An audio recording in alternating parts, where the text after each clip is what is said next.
Hey, what's up, y'all? Just wanted to come here and make a video really quick. I just wanted to say this, right? So we all know that the election is coming up. You have the right to exercise your vote if there's something that you want to look after or do. But here's what I want to say about Trump versus Kamala, right?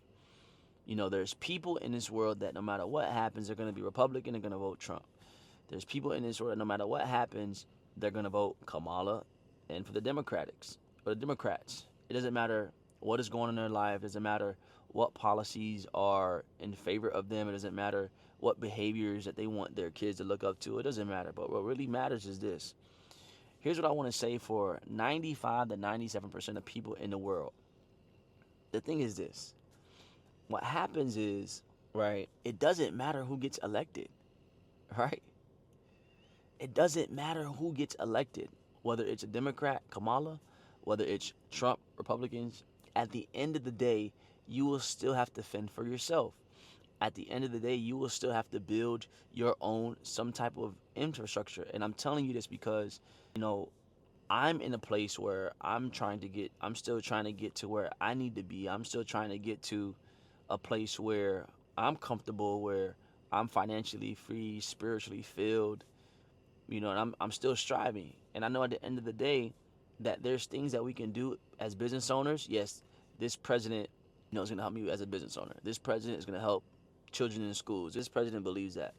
But as somebody who believes in Jesus and Christ and, believes in that, and I'm no saint. I'm always going to say I'm no saint, but I am striving to become better in that, in the spiritual world when it comes to Christianity. What I'm going to say is this. It doesn't matter who gets elected. Because no matter whatever party, whatever person gets elected, you are still going to have to go to work.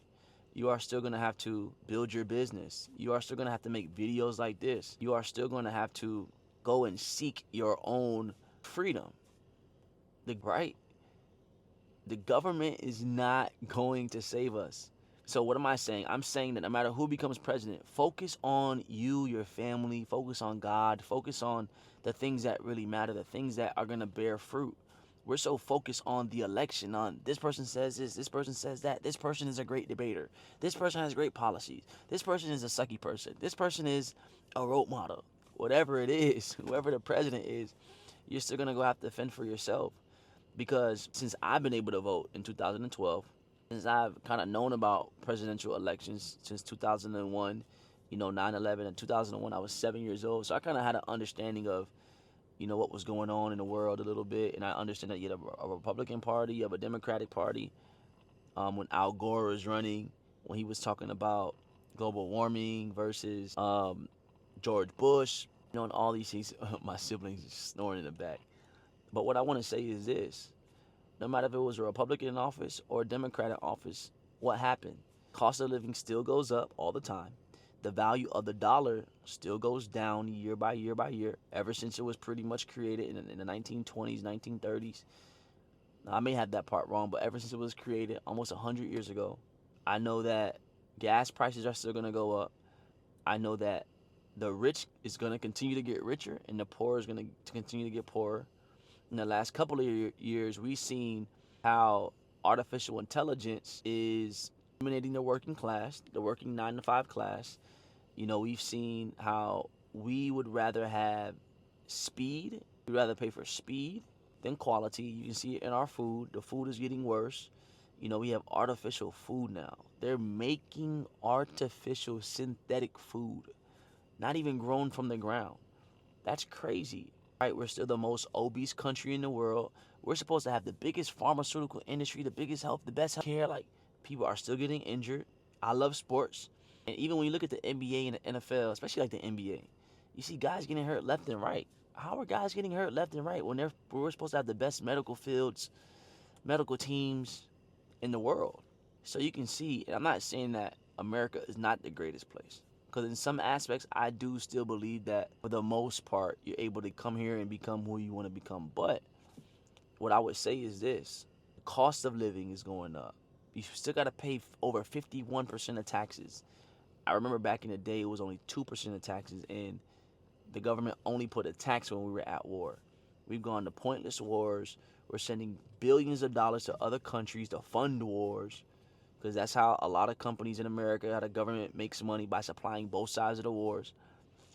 But the government is not going to save you. If you believe that your candidate being elected, whether it's Trump or Kamala, is going to save you, then you're mistaken. Unless you're in the top 1%, like really the top less than 1%, it doesn't matter. It truly doesn't. Because those people are able to make real. Why do you think that when people come on and they shout out the president and the other people on stage, it's celebrities with major influence? It's people who own companies that are worth hundreds of billions and trillions of dollars. Nvidia, Apple, Google, YouTube, those type of people. Why do you think that hip-hop artists, country singers, and influencers are going on these stages? Because they have the most influence, because they're rich, they're wealthy. Whoever the president is, it doesn't matter. And they have so many lawyers and so many loopholes in the system that sometimes they don't have to pay any taxes. They have trusts and life insurance policies that's going to protect them no matter who the president is. These things matter. And I'm saying this because, I'm making this video because I'm really talking to myself. Like when I make these videos, I'm really talking to myself. When I make these videos, I'm really trying to give myself game. Because if I can go back 10 years ago from where I'm at now, I'm where I am. But knowing what I know now, I would have done things a little bit differently. I would have made sure that I was spending a lot less. I would have made sure that I was trying to make more money. Definitely would have invested in something like a Bitcoin for sure in 2014 for sure. I found out about Bitcoin in 2015. I would have got myself spiritually right with God faster, sooner, been more intentional. Definitely have tried to been married with kids and just so my priorities can be what they need to be. Or focus on, really going overseas. Like, I would have focused on the things that really matter. And so this is a warning because I really feel like as a country, we're so divided when it comes to political parties that, like, we don't even realize what's really happening. This is like elitism versus non-elitism. This is the upper echelon versus the working class citizen. This is major companies versus small businesses. These are politicians versus the average American citizen, the everyday American citizen. Nobody's average. This is money versus no money. This is celebrity versus no celebrity. Big corporations. I mean, think about it. Let me see. Let me make a stat real quick. Let me write this down. All right. So I just put in my own, right? I just asked the question, who owns the most real estate in America? Here's what it tells me. The largest owners of real estate in the United States include the federal government, Native American tribes, and private landowners. The U.S. government owns 29% of the land in the United States, or about 640 million acres. The National Park Service manages most of the federal land. The U.S. government owns 29% of the government. That's crazy. I mean, the U.S. government owns 29% of the land in America, right? Just think about that. While many people may associate large land ownership with wealthy private individuals or families, the reality is that much of the land in the United States is owned by the federal and state governments. The largest landowner in the country is not a person or a family, but rather the United States government itself. So we're playing this battle. We're playing this game against the powers that be that created this economy that we live in. Me, my cousins, my family, my parents, my peers, my business partners. We're fighting against something that we didn't create. A lot of times, unless you have ownership of something, you can't talk about it. Like, you want to talk about it. You can't give your opinion how to give your opinion because we don't own it. So this is my thing. Like, we all need to figure out how to build our own audience. We all need to figure out how to make YouTube videos like this to express our opinions, to give our voice, because now we have some type of ownership. This is our content.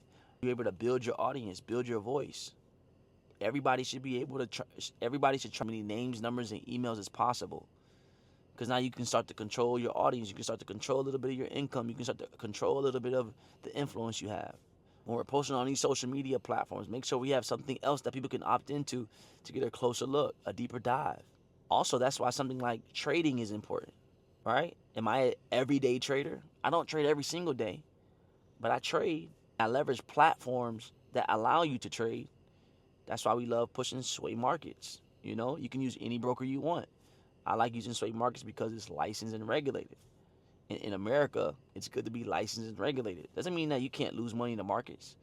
Doesn't mean that you're gonna make all of this money. There's no guarantees in anything. And anybody tells you, hey, I'm gonna guarantee you this, run far away, there is no guarantees in life. That's why I don't like to make promises. Promises are meant to be broken. Hey, Amari, can you do this? Hey, this is what I can do, what I cannot do, and this is what the intention behind it is. And if we do X, Y, and Z, there's a better chance that we can be successful at this type of thing. So, man, the government is not going to save us. Listen, look. What is the value? So I just put up in a chart, what is the value of the U.S. dollar? So the U.S. dollar, dude, ever since 1839, ever since the value of the dollar has decreased. Kid you not? It has decreased. It has decreased. So that every year we live in this life, every year that goes by, the value of our $1 has less purchasing power. I remember right before the pandemic, there were eggs, like not even the pasture eggs, not even the healthier eggs, but the white eggs. White eggs were like $1.12, $1.50, right? The pasture eggs were like $3, $4. You go into the grocery store now, well, guess what? The white are $3.59, $3.12, $2.99. Pasture, grass fed, all these organic eggs, $10, $7, depending on what part of the world you're in, depending on what part of Miami that you're in. And the crazy part about it is that, okay, so entrenched into this presidential election. Okay, if one president gets elected, the taxes might get lowered, the economy may get better, tariffs might be, happening. If one president gets elected, school systems may be better, student loan debt might go away. That's another big, huge scam. I have to pay to go to college that I'm going to get a degree from that I'm going to make less than $50,000 from. But if I want to go to college, I don't have the money. I just go apply for student loans to be in debt forever. Come on now, you tripping. I went to school for free. I'll never tell somebody to pay for college. But that's another topic. But think about this. And then when you vote for the president or the presidents, you're voting, we're not even voting for the president. We're voting for the electoral colleges that make a decision for us.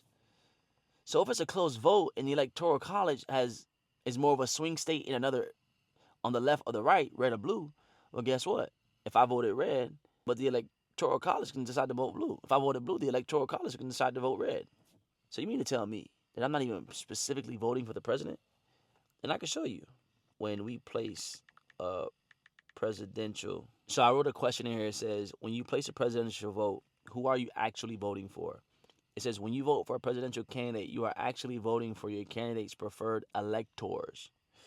When you vote for a presidential candidate, actually voting for your candidate's preferred electors. When you vote for a presidential candidate, you are actually voting for a candidate's preferred electors. That's interesting. So we're not even voting for the person that we want, but we're voting for representatives to help us vote? That don't make no sense. That's crazy. So what do I think is more important to vote? Do I think it's more important to vote for your presidential elect, or do I think it's more feasible to vote for the local mayor, local chairs, the local seats? And that's what's more important, actually. Because the things that can have a dramatic and an impactful change, like an immediate change, are your local authorities, your local governments, your local mayors, your local councilmen. Now you can change your community. You can change, the laws inside of the area that you live in, and we all have that opportunity. And I do believe that people died for us to vote, for us to have the ability to vote. But what I don't believe is that those people, look at today's America, I don't think they didn't die for us to vote in this current America. The national debt alone is trillions of dollars. National debt in America is $35 trillion. That's crazy. And you know what I'm going to do? I'm going to act like the president really quick, and I'm going to say, you know what? What are some ways that that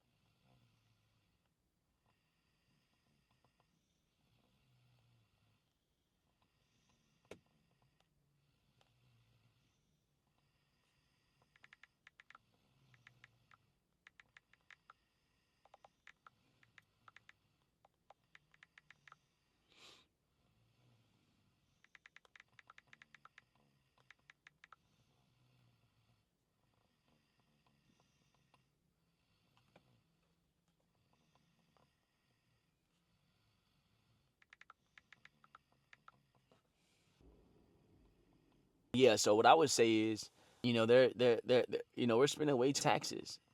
I just asked ChatGPT, what are some ways that we can spend less money in taxes? Let's spending less money on military, spending less money on outbound countries. We've sent billions of dollars to countries in the last couple of years.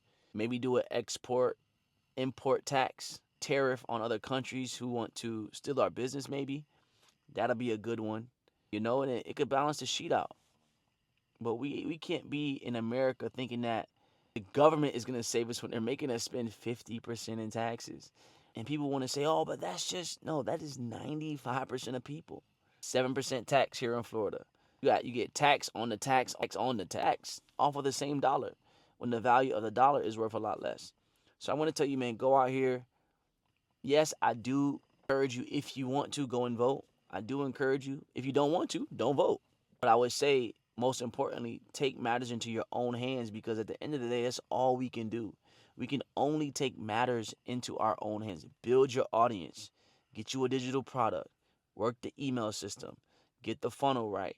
Get the automations. Create the content. Make the video. Build your audience. That stuff matters. Build the audience. You know? And then also remember this. No matter who the president is, God is going to allow it. So if you're somebody who believes in Jesus Christ, if you're trying to that path, if you're somebody who loves God, you know that at the end of the day, we're gonna pray for whoever's in office. We're gonna pray for a country that comes to that becomes connected. We're gonna pray for a country that wants to help other people, that wants to help its own citizens, that wants to take care of the poor, the homeless. We have in America, that is crazy. That is a lot of homeless people. Rents are going up. It's not going to get any easier. But what you can do is you can start to take, and what we can do, we can start to take matters in our own hands. So, yes, we're going to keep God first. We're going to pray over our leaders. But then, most importantly, we're going to pray over ourselves. And we're going to build the content. We're going to make the videos. We're going to release the product. We're going to give more value to people, especially people in business and entrepreneurship, right? And we're going to start to control our own narrative. Everything is data. Whoever collects the most data will always win later. Anyways, that's my Donald Trump versus Kamala rant, and I'm out.